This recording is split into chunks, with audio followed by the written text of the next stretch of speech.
Торгоны зам хэмээн нэрлэгддэг Евразийг холбосон олон улсын худалдааны зам нь түүхэн туршид хэдийнээс эхлээд өндөрлөгчийн түүхэн чухал үүрэг үүсгэжээр ирсэн. Тэр дуртмаа Монгол болон Евразийн нүүдэлчдийн түүхэнд чухал очир холбогдолтой юм аа. За энэхүү Аз Европыг холбосон торгоны замын хөгжлийн ноён оргил нь бол яалч байхгүй Монголын эзэнт хөрөний үед хамаарагддаг. Өнөөдөр бид бүхэн нэгэн чухал төслийг эхлүүлж байна. Энэ бол торгоны зам ба монголчууд хэмээх төсөл юм. За энэ төслийн үндсэн зорилго нь торгоны замын түүхэнд монголчууд ямар үүрэг гүйцэтгэсэн, торгоны замын хөгжилд манай одоо өвгдээцэн гүйцэтгсэн үүргийг тодруулж, торгоны замын дагуу аялан явж, судалгаа шинжилгээний ажил хийж, за олмоор одоо ном бичиж, баримтат кино хийж, за цуврал нэвтрүүлэх бэлтгэх замаар энэхүү газар нутгаар аялан явж судалгаа хийснээр за энэхүү торгоны замын түүхэнд монголчуудын гүйцэтгсэн үүргийг бүрэн тодруулж чаднаа гэж бид бүхэн найдаж байгаа.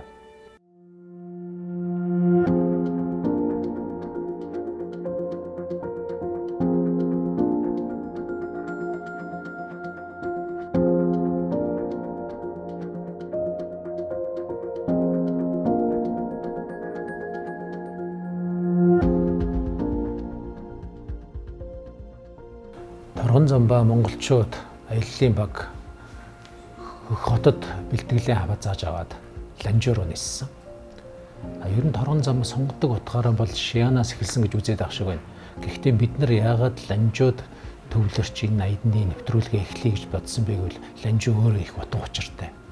Торгон замын ямар утга учир холбогдолтой вэ гэдгээс гадна монголчуудын өөх түүхэнд Ланжуу хотын үлдээсэн улам өрн өөрөө онцгой.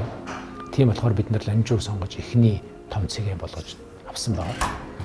Ланжууд Монгол угсаатнууд одоо хүрэн ганьсуу мужид амьдардаг. Ер нь ганьсууч нь түүхээс үзэх юм бол Монголын их юан гүрэн хамгийн сүүлд Мин улсад алдсан дотоод мужид шүү дээ. Ганьсууг алдснаас хойш тэгэл монголчууд хятад оронд өөрийн хяналт байхгүй болсон тийм түүхтэй. Тэгээ одоо хүрэн ганьсуу мужид Монгол угсаатнууд маш их амьдардаг. Одоо ганьсуугийн сүүбэгийн монголчууд бол өөртөө засах хэрэгтэй нэг тийм хошуу байгаа. Энэ сүүбэгийн монголчууд гэдэг бол дундад улсын бүрэлдэхүүнд байгаа Монгол угсаатан дотор нэлээд онцгой том байр эзэлдэг. Бас өөрийн хэл, соёл, уламжил, түүхээ маш сайн хадгалж үлдсэн өрмөц ийм Монгол угсаатны групп. Тэгэхээр бид нар Ланжууд бас онцгой ач холбогдол өгөх нь бас цаанаа утга учиртай байна.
Торгон зам ба монголчууд төслийн баг маань дундад улсын ганьсуу мужийн нийслэл Ланжуу хотод ирчээд байгаа.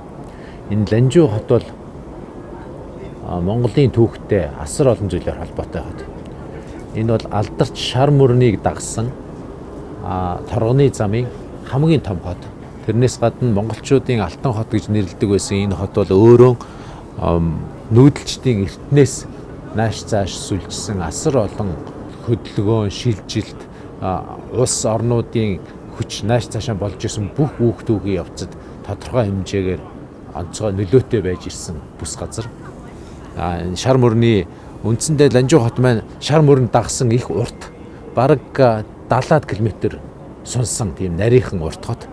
Тийм болохоор яг жинхэнэ шар мөрөнд дагсан соёл гэдэг зүйл хот болж төлөвшсөн сонгодог утгаараа бол энэ Алтан хот буюу Ланжуу байгаа.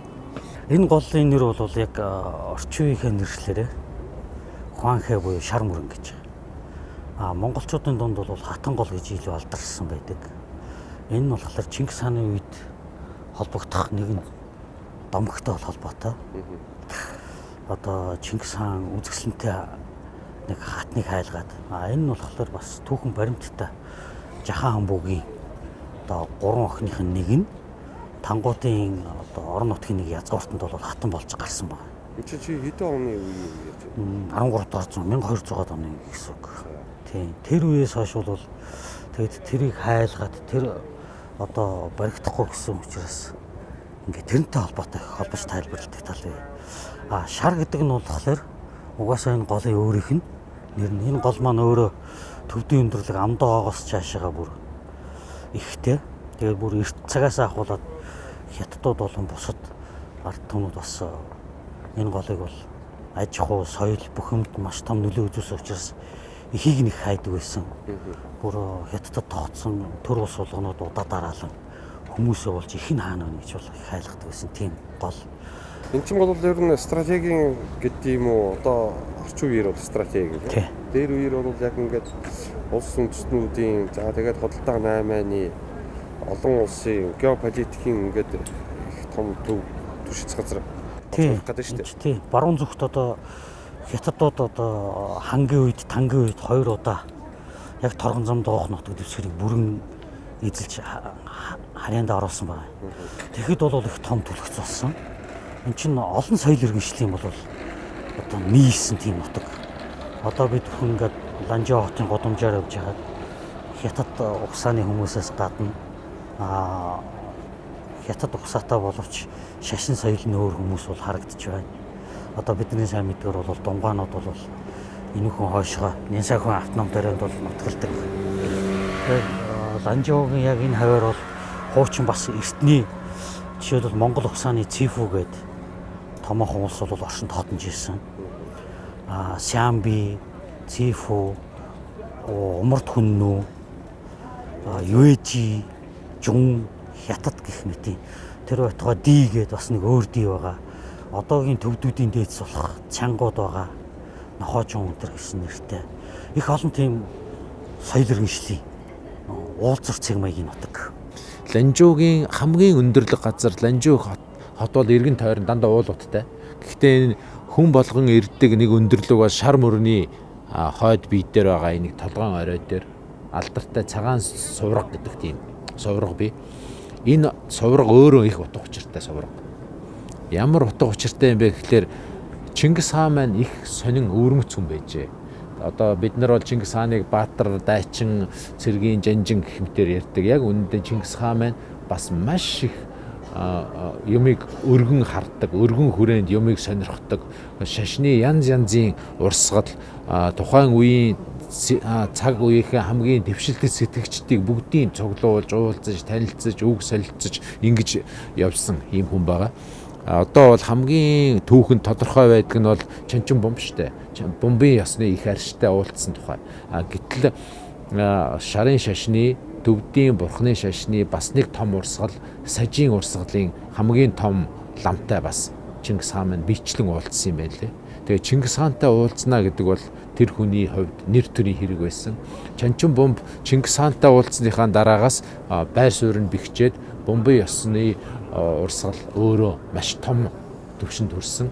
Тэрнтэй адилхан сажийн урсгал Чингис хаан энэ их багштай нь уулзсны дараагаас сажийн ясны байр суурь маш том бэхжиж төвдийн олон шашны урсгалууд дотор саж нэр хүндтэй болсон юм билээ. Хожим нь хувилаа үед ч гэсэн сажийн ясны ламнар улсын багш гэсэн өргөмжлөл хүртэж тусдаа хаш тамга авч ирсэн түүхийг бид нар мэднэ.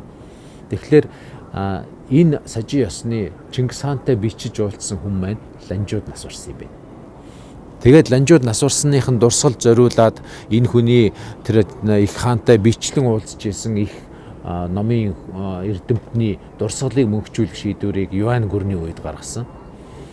Миний ойлгож байгаагаар бол Хувлай хаан сажийн ёсны их багш нарыг залж дөрвөлжин үсэг зохиолгож улсын багш гэдэг алдар хос ёсны их том төр шашин хоёрыг хослуулах том сургаал боловсруулж исэн тэр үед л энэ зарлиг гарсан юм шиг байна.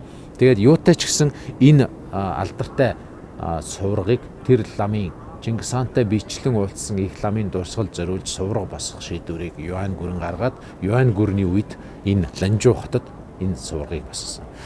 Сувраг бол дараа нь мэдээж цагийн ирэхээр муудаж засварлах шаардлага гарсан юм шиг байна.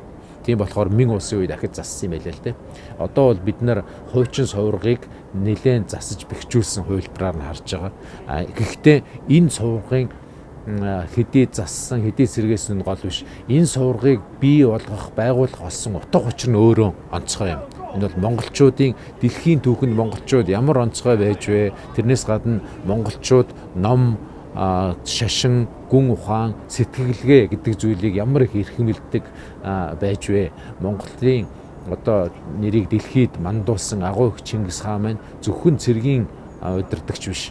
Тэр хүн шашин номыг, соёлыг эрхэмлдэг онцгой хүн байж бас тухайн цаг үеийнхээ бүх сэтгэгчтэй биечлэн уулзахыг эрмэлздэг өвөрмөц бие хүн байжээ гэдгийг бас том баталгаа юм. Одоо Ланжуу гэдэг энэ хотын нэрийн хуудас болсон, бэлэг тэмдэг болсон энэ суврагыг монголчууд байгуулсан байгаа нь ихээр гайхалтай.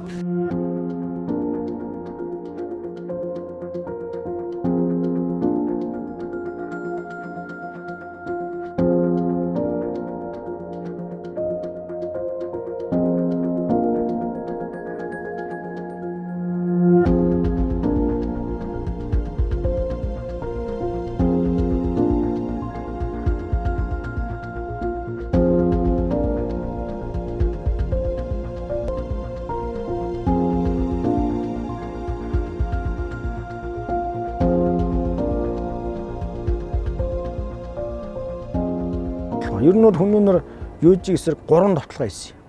Тэгэхээр энэ үед чи яасан байсан гэхээр Модон шаниу 200 онд хан улс руу товтлоод тэгээд хан улсын хуандыг бүсэлж аваад одоо эн чинь бол одоо даатууны тэн болсон тулдаан гэж байгаа шүү. Энэ тулдаанаар гэрээ байгуулахаар бол хан улс ялагдсан. 198 оны тэр алдартай гэрээ байгуулагдсан. Хөөчин гэд нэрлээд байгаа тэр гэрээ байгаа. Тэр гэрээгээс бол Хүннү хаан улс хоёр хоорондоо найрамдлын гэрээ байгуулсан.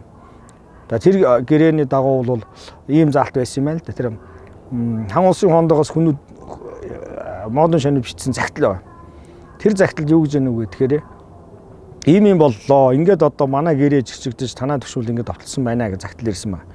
Тэгээ тэрний хариу болгож Модон шаниу загтал бичиж байгаа. За дорд түмэн хоёр улсын хооронд байгуулсан гэрээг зөрчүүл хэрхэн шийдэхийг заасан ёсоор гэж. Тэр үнэ шийдэгдэг байсан ба. За баруун гарын Жүкхи ван Южиг эсрэг аянданд мордууллаа. Тэгээс чинь манай одоо цэргүүдх баатарлаг байж, хөлөг мөр шантастай байж ингээд их олон мундаг байсан учраас бид нэр баруун орны гэж байна. Баруун орны усан ловлон хүүзээ зэрэг 26 улсыг эзэлж авлаа гэж. Тэгэхээр 176 оны баруун орны 26 улсыг эзэлсэн байна. Энэ 26 улс гэдгийг судлаачид энэ одоогийн Шинжаан буюу Дорнод Туркестанд байсан тэр олон хот улсуудыг хүнөөнөр эзэлж авсан юм байна гэж. Тэгэхээр бид нар сурвалж баттай мэдгэж байгаагаар 176 он гэхэд хүнөөнөр энэ одоо Гансуугаас гадна энэ Шинжааны бүс нутаг тийм Дорнод Туркестаны бүс нутгийг бүрэн одоо энэ худалдааны зам бүрэн хяналтанда Южигээс одоо булааж авсан юм байна. Тэгэхээр 176 он хүртэл Южинэр Гансуугаас сохигдсон ч гэсэн одоо Шинжаанаа бол хянаад байсан байх нь ч тийм өөрөөр хэлбэл энэ олон торгон замыг хянажсэн байна гэсэн. За 3 дахь удаагийн Южиг эсрэг хүнүүгийн товтлогоо гэдэг бол Модон шаниу нийтийн тооллын өмнөх 174 оноос орсон. Түүний хүү Лавшан шаниу гэж нэртэйгээр өргөмжлөгдсөн. Лавшан шаниу 166 онд Южиг эсрэг товтлсон байна. Тэр үед Южиг нар одоо Ийл голын Тэнгэр уулын хоон Ийл голын хүү хавьяар байсан гэж судлаач үздэг. Тэгээ тэр товтлогон бол маш хүчтэй товтлогон болсон. Одоо хүнүүгийн газар нутаг бол энэ хамгийн өргөн болсон энэ Лавшан шаниуг юу ихгүй юу. За энэ товтлогооны үр дүнд бол Южигийн ванг алж Южигийн одоо вангийн гавлын ясаар хийсэн хүнүүгийн шаниугийн аяг гэдэг бүр алдартай байсан.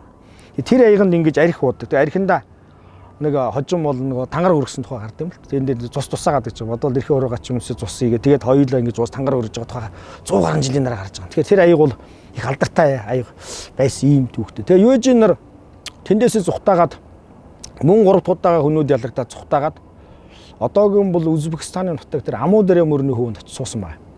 Тэгээ тэнд суучаад хожим тэндээсээ хүчрэгчиж тэр Кушаны хаант улс гэж байгуулсан.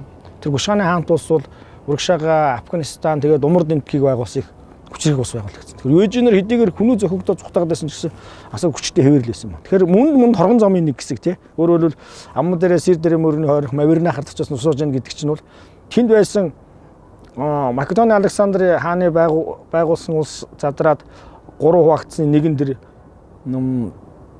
юуны улс гээд Грек Бактер улс гэж байсан. Тэр Бактер улсын нутгийг эзэлж аваад тэнд очиж суудсан байхгүй тэд нар чинь. Бүр тийм тэр Бактер улсыг газар нутгийг эзэлж авсан. Тийм сонин үйл явдлууд бас.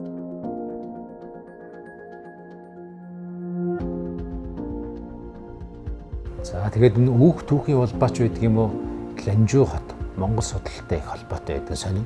Одоо Ланжууд баруун хойд үндэсний их сургууль гэж Хятадын маш том үндэсний сургууль байна. Үндэсний гэдэг нь одоо цөөн тод үндэстэн түлхөөс оролцдог. Цөөн тод үндэсний соёлыг түлхүү үздэг гэсэн утгатай юм шиг байна лээ тий. Хятадд бол ийм үндэсний гэдэг тодтголтой их сургууль 3 байгаа.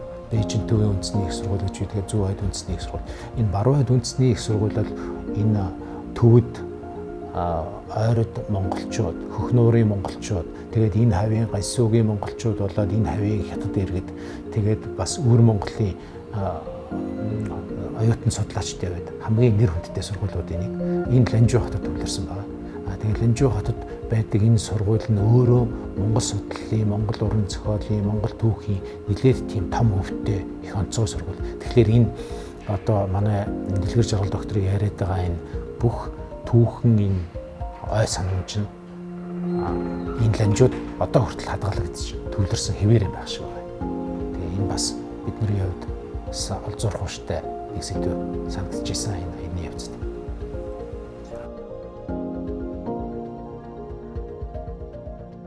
Гансүгийн бүс нутаг бол хизэнээс ер нь бол Хятадын газар нутаг байгаагүй л дээ. За Хятадууд хэдэн үеэс одоо энэ торгоны замтай холбоотой юм бэ? Дэлхийн нийтээрээ бол торгоны замыг одоо Хятад үндэстэн байгуулсан гэтээр ойлгож одоо ярьж бичсээр ирсэн. За энэ бол Хятад сурвалжид тэмдэглэгдсэн түүхтэй холбоотой. За Хятад сурвалжид бол тэмдэглэгдсэн хан улсын Уудын хаан гэж байна. Тэр хан улсын Уудын хааныг бол торгон замын үүслэг тавьсан гэж одоо дэлхийн нийтээрээ бичсээр ирсэн. Гэвч сүүлийн үед одоо судлаачид бол энэ тийм биш юм байна. Энээс өмнө торгон зам байсан юм байна гэдгийг одоо ярьж эхэлж байна. Тэгэхээр Уудын хаан бол нийтийн тооллын өмнөх 141 онд хаан суугаад за нийтийн тооллын өмнөх 87 оны хүртэл одоо 50 гаруй жил хаан суусан юм хаан юм. За энэ хаан бол хүнүүд хан улсаас алав татвар төлдөг байсан тэр одоо уламжлалт бодлогыг өөрчилж хүнүүгийн эсрэг илт дайсагнсан юм бодлого явуулж эхэлсэн. Тэгээ олмаар 133 оноос дайсах нь голсон бол за 129 оноос одоо шууд байлдааны ажиллагаа эхэлсэн байна. За энэ дайныг бол хан хүнүү хоёрын хоорондох их дайн буюу энэ дайн нийтийн тооллын өмнөх 90 оны хүртэл бүтэн 40 жил үргэлжилсэн юм дайн байгаамаа. За энэхүү дайнд бол хан улс олон удаа хүнүүгийн нутагт залхаан цэрлүүлэх томоохон ангиуд цэргүүдийг армийг илгээж олон удаа байлцсан боловч үндсэндээ бол хүнүү буулган авч юм уу ялж чадаагүй. За гэвч нийтийн тооллон өмнөх 121 он 119 онд 2 удаагийн одоо байлдаанд бол үндсэндээ хүнүүд нэлээд хүчтэй цохилт өгсөн юм. За энэ довтлогооны гол одоо байлдаан болоод ялсан газар нь одоогийн яг энэ бидний яриад зоож байгаа энэ Гансүгийн коридор гэж нэрлэдэг байгаа энэ бүс нутаг бас байгаа юм л да. Өөрөөр хэлбэл энэ Гансүгийн коридор гэж нэрлэдэг байгаа энэ одоо энэ бүс нутгийг бол Дунхааны энэ бүх нутгийг бол тухайн үед нийтийн тооллын өмнөх 121-ээс 119 оны үед хан улс эжилж авсан юм учиртай. Тэгэхээр зэрэг өрөнд орны энэ худалдаа 8-ны үйл ажиллагаа бол одоо ингээд үеийн үед бол байсаар байсан гэхгүй байсаар байсан юм тийм. Тэгээд тэр хүмүүнэр ягаад тэрэн дээр хяналтаа тогтоох нь одоо жишээлбэл улс гүрэн хүчрэгч болгонд тэр одоо худалдааны зам дээр худалдаа 8-ны тэр бүс нутагт ноёрхлоо тогтоох, хяналтаа тогтоох нь бол одоо ингээд хүчрэгж байгаа улсын бол стратегийн үндсэн зорилтуудыг политикийн бодлого явуулаад байна шүү дээ. гэж ойлгож болох нь байна шүү дээ. Борно. Тэр чинь ерөөсөө тийм байхгүй. Хин энэ худалдааны зам дээр ноёрхчлоо тогтоож जैन тэр нь геополитикийн давуу талтай болж байгаа. Дотоод Азийн бүс нутаг, торгон зам, нүүдэлчдийн харилцаа, баруун талаасаа согдууд, дорн зүгөөсөө бол эртний хятадын соёл иргэншил. Энэ бүс нутгийн уулзур болсон энэ Ланжаовын хавийн бүс нутагт бол түүх соёлын асрах дурсгалаас гадна баруун зүгээс орж ирж исэн одоо Азад, Төв Азад, Хятадд нэвтэрч исэн шашны урсгалууд, тухайлбал одоо буддын шишин, манихын шишин, Несторын урсгал гэх мэт эдгээрийн зүйлүүд одоо тэгж төгс тархаж исэн одоо тодорхой үйл явц явагдаж ирснийг гэрч болсон бодит баримтууд бол энэ Ланжаовын хавийн бүс нутагт байна. Ялангуяа бурхны шашинтай холбоотой тодорхой хэмжээний олон дурсгалууд бол олдож байна биетээр баримлууд нь байна, бурхтын дүрс байна. Мөн түнчлэн энэ хаваар нутгалж байсан ард түмэнтэй холбоотой бичгийн одоо соёлын дурсгалууд одоо энэ дээрийн нэрсүүд нь одоо согдын захаануудад дотор бол үлдсэн байна. Энэ бол олон улсын худалдаа бол эдийн засгт ач холбогдолтой байсан юм л да. Нэг талаас өөрийнхөө улс орнд байдгүй бараа материал тэгээд ховор тансаг барааг авчирч хэрэглэнэ. Нөгөө талаас өөрсдийнхөө үйлдвэрсэн ялангуяа тэр гар урлын бүтээгдэхүүн болон бусад бүтээгдэхүүнээ одоо олон улсын зах зээлд гаргаж штэ. Тэр олон улсын зах зээл дээр гаргадаг үндсэн зам нь одоо энэ олон улс худалдааны зам байхгүй. Одоо бол хоргоны зам гэж нэрлэдэг болсон. Тэгээ тэргээ чинь бол нэг торг айхтар зараад байсан чинь байхгүй юм уу? Тэгээ яагаад торгоны зам гэж нэрлэлчихсэн тийм ээ? Дээхэн үедээ бол энэ чинь олон улсын худалдаа бол анх бол чулуун зэвсгийн үед үүссэн зүйл гэж байгаа ш. Чулуун зэвсэг хийдэг материал асар холоос татаж авчирдаг байсан байхгүй. Тэр чинь хатуу их чулуугаар зэвсэг хийд гутах хийн ихээр чинь тийм ээ. Чулуу өхөн болохгүй ш. Тэр материал авчирж ирж зардаг бүр тийм юм. Тэгээ дараа нь хүрэл төмөрөнгө үүсгээд хүрэл идэл мэдл. Тэгээ тэрний шин дамжаад технологи гэсэн юм шүү дээ. Өөрөөр газар янз бүрийн технологи үүсэж байгаа шүү. Тэр технологиос харж байгаад энэ ямар соёны яаж хийдэг юм бол тэгэл тэр шин дуурайлгаж хийж нөгөө технологи хөгжиж шүү тийм ээ. Тэр технологи хөгждөг нэг том зарга бол тэр. Дараагийн нэг том юм бол энэ торгоны замын шин дагуу одоо шашин. Тэгээ шашин юунд одоо эрдэм мэдлэгийн одоо их урсгал бас явдаг. Тэгэхээр энэ ч одоо өөрөөр эдийн засаг соёл тэгээд геополитикийн торгоны замдаа ирж байгаа нөхдүүд бол хамгийн одоо чухал ач холбогдолтой. Улс төрийн одоо ингэ бүх юм яг үндэ энэ торгоны замын дуу хатгаж байгаа юм. Тэгэхээр торгоны замд хин орхиж чинь тэр хүчрэг болдог. Энэ бол одоо олон улсын худалдааны зам гэсэн үг. Үндсэндээ технологиг хатгаж байгаа байхгүй юу? Бүх юм хатгаж байгаа. Тэгэхээр торгоны зам дээр хин орхиж чинь тэр тухайн үед дэлхийд одоо хамгийн хүчрэг гүрэн болж хуурдаг. Тийм учраас одоо хүмүүнээр ягаад хүчтэй байсан гэхээр торгоны зам бүрэн хямжаас учраас үнэхээр хүчтэй хас. Юужинэр өмнө ягаад хүчтэй байсан гэхээр тэрийг зүсчихсэн. Тэрийг одоо хүмүүнээр 3 удаа байлж тэр газар нутгийг идэж авсан байгаа шүү дээ. Тэгэхээр дараа нь бол энийг ойлгочоод хан улс хүмүүгөөс тэр олон улсын худалдааны замыг булааж авах гэж олон жил үргэлжлэн хэмжил хийсэн юм л да. Тэгээ яг нэг үе булааж аваад илжлэл ингээл явуулсан. Шамби үе болоход өөр болоод хэлсэн. Тэгээ үе үед л ийм л байсан. Энэ бол ерөөсөө энэ бусдын нутаг ноёрхын төлөө олон удаа мянган жил үргэлжлсэн тэмцлийн түүх гэж одоо үндсэндээ үзэж болох. Нүүдэлчд ноёрхох уу, суурин иргэд ноёрхох уу гэдэг. Тэр бол хятад ноёрхох уу, умардын нүүдэлчд энэ бус нутагт ноёрхох уу гэдэг бол шийдвэрлэх ажил бүгдтэй байсан.